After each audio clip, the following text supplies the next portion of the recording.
what attracted you to this project? The third act of the screenplay. It was unlike anything I'd ever read. It was so gutsy in taking a character who misbehaves so much and then never actually changes.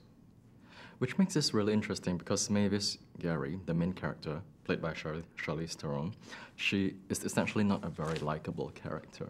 So as a director, when you're looking at a screenplay, when you're trying to make this movie, how do you actually, straddle between making her a character that people can relate to, as opposed to isolating the audience that they don't actually like this character and they don't feel for the movie?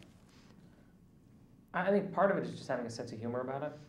And, Diablo wrote a really funny script, and Charlize is really funny and understood kind of the dark wit inside the screenplay. And half of it is just making it human. I think Charlize really created a complete human being who was broken and vulnerable, so you understood her actions and why she was doing and saying everything she did.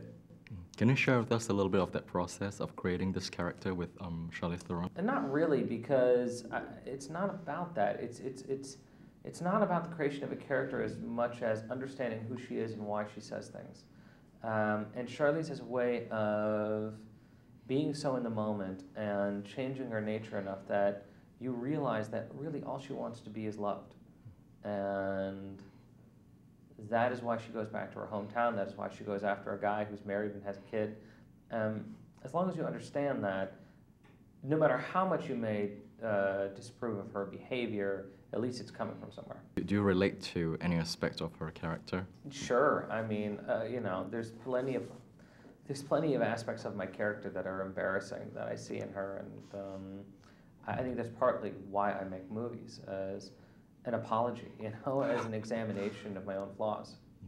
Tell me about the working relationship with Patrick Wilson, making his character Buddy interesting, as opposed to just someone who will fade in the background. Patrick is like a stealth bomber in this film. His job is to really toe the line when you expect him to react in one way or another, whether he's going to slap her or show some interest.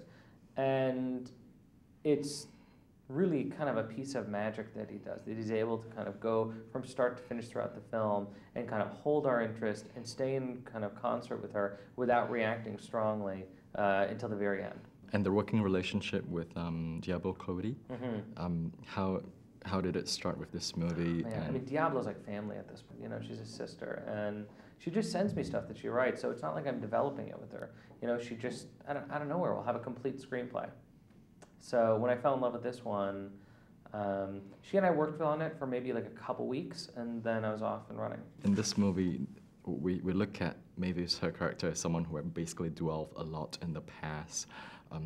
Do you see that there's a certain romanticism that people hold towards the past as well?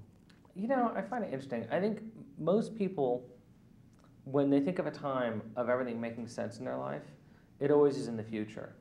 People presume at some point it's all going to click. They're going to realize why they're on Earth. They're going to realize why they're with the person that they're with, and they'll figure it out.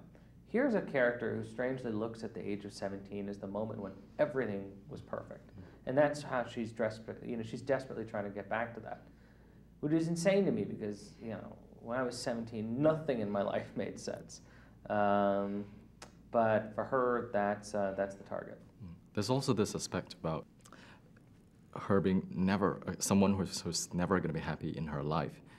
Do you see that this is something which, hopefully is a message which you hope the audience to get to understand that maybe they are already somewhere in their life where they're supposed to be happy about, but they're not?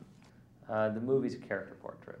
And it's about a woman who's a narcissist who's obsessed about the wrong things. But I do think that a movie acts as a mirror, and we see ourselves in them. And while many movies, feature altruistic characters, and we look in the mirror and we hopefully, see some of those good qualities in ourselves, this is a movie that is going to perhaps reflect things that you're not too proud of. And every once in a while, it's good to look in an ugly mirror.